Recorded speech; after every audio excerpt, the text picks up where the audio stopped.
Hey, welcome back to Fish on Northwest. We are here in the bait lab. It's been several weeks since we've been in the bait lab just because, well, we've had a lot of other things going on, and we didn't really have a lot of fishing to talk about as of late, but now it's pre-steelhead season, or we're actually right into it. Once this water drops, you're going to want to be ready. Now, I am pretty much a go-to bait guy. I always have some type of bait in the boat with me when I'm chasing steelhead, especially early season for the hatchery fish. Got to have some type of bait. For the last several years, for maybe 5 or 6 years, I really haven't fished egg skein for steelhead all that much.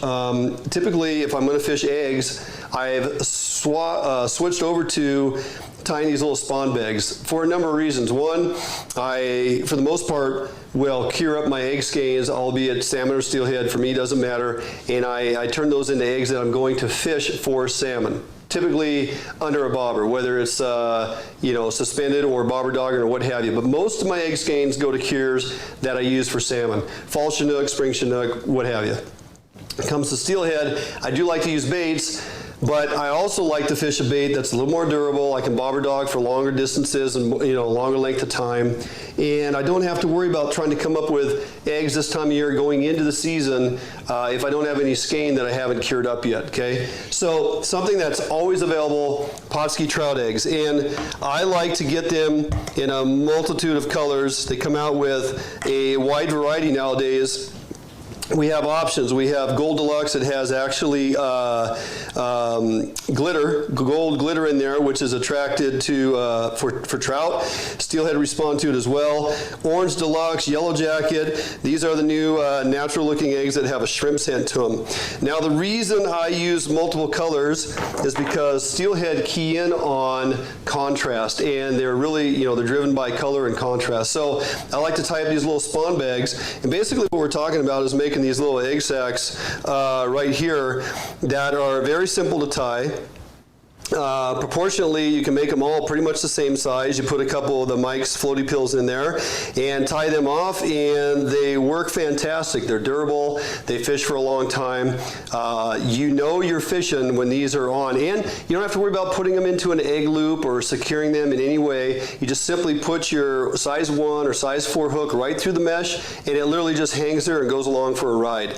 You can fish that as long as you need to. Sometimes you can actually fish them for 15-20 minutes if they haven't gotten all beat up on the rocks and whatnot, still look good. You can pop them off your hook, throw them back in this little scent mixture I'm going to talk about in a little bit, and put it back on and fish it later once it grabs a little more scent. So how do we get there? It's pretty simple. First of all, we have the Mike's spawn net. It's just basically mesh. It's real light mesh. It comes in a variety of colors. Typically I'll use orange, red, or even the chartreuse. You can get it in the pre-cut, which is what I like to do, so I don't have to mess around cutting them, or you can get it in the rolls of various colors, okay? It all works. I like the pre-cut because it's a really good pre-cut size that works well for making this size of bait for steelhead. The other thing you need is some of the magic thread. That also comes in different colors. It's all elastic thread. It works very well. I just typically stick with the lighter stuff, this white, and it secures really tight. You don't even have to tie knots with it, which I'll show you. Just simply multi-whip it around the top of it and pop it off. Once it's pulled tight, it stays in place. Works great. And of course, you need the bait sacks floaters. These little colored floaty balls, which you put 3 or 4, 5 of them in each spawn sack, depending on which size you get. And again, multiple colors in each one simply gives you color contrast and adds a little more buoyancy to your presentation. So really easy to do. One thing I do is I take these little spawn mesh pre-cuts, I lay them on a lid to a jar of eggs because it gives me kind of just a little catch area to put them eggs into. Now, I had taken multiple colors of eggs and I've just put them in this little tub here because I had been tying a bunch of them and this is what was left over. I got like 3 different colors of eggs. Typically, I will put about 12 eggs or so, grabbing say 3 different colors, 4 eggs or so out of each one. We'll go a little bigger here just to make sure you guys can see that. See how nice that just sits right there in the lid. It doesn't roll off the table, doesn't go anywhere. It just sits right here and allows me to add more stuff to it. Now I take some of these little floaty pills. Again, I don't really care on the colors. I'm going to drop 4 of those in there just to add extra color and buoyancy. And now I simply am going to grab the corners on this. I don't need any fancy tying mechanism or anything like that. You just kind of grab this together, okay, and you're going to give that a couple spins and secure that just like this. Make sure the corners grab. Looks like I got one of them popping out there. That's okay. Now I take this magic thread and I'm just going to basically spin this around really tight. As I'm pulling that on there, you just pull it tight, okay, and wrap it on itself and break that off. Now, because that's already tight, I can just simply cut this, drop it right in there, okay? And that is done, all right? That's all there is to it. You can see the glitter in there from the eggs. The ones I've tied before have taken on a little more red color because they're soaking in this mixture. Basically, this mixture is the Pautzke's nectar, the egg nectar, which is 100% egg juice, which they get after they cook down the trout eggs. So they capture the juice, they dye it all red now. It's the only color you can get. Stuff works fantastic. Smells like eggs. Actually, when it hits the water, it milks out like eggs because it's natural 100% egg juice. Other things I mix that with, I'll put in some liquid krill. I don't particularly want to put the powder in. I dump the liquid in because it's it's liquid, obviously, and it mixes really well with the nectar.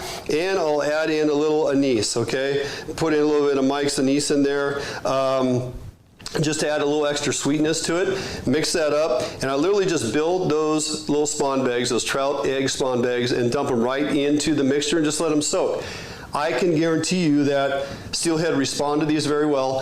I've had these in my refrigerator at times up to an entire season and then into the next season, fishing early winter steelhead brats, and have had success. They don't spoil, they don't mold, they don't go bad. All of this stuff has been cooked. You know, the egg juice has been cooked, and the eggs have been cooked, and so there's really no area or room for bacteria living in here. Simply by mixing up that liquid, letting them soak in that forever, adding extra scent, and allowing them just to stay in there, you simply pop one out, put it on your hook, and you are fishing. Whether you suspend it under a float, whether you drag it bobber dogging is what works really well. It's buoyant, albeit at times neutral buoyant, depending on how many floaty pills you put in there or how many eggs. But you can mix and match. Try different trout egg colors, try different mesh colors, mix your liquid up, nectar, anise, krill. Works really well together in combination thereof. Again, Steelhead respond to these. They work fantastic. I would recommend you give them a try if you're looking for a novel alternative when it comes to using bait for hatchery steelhead.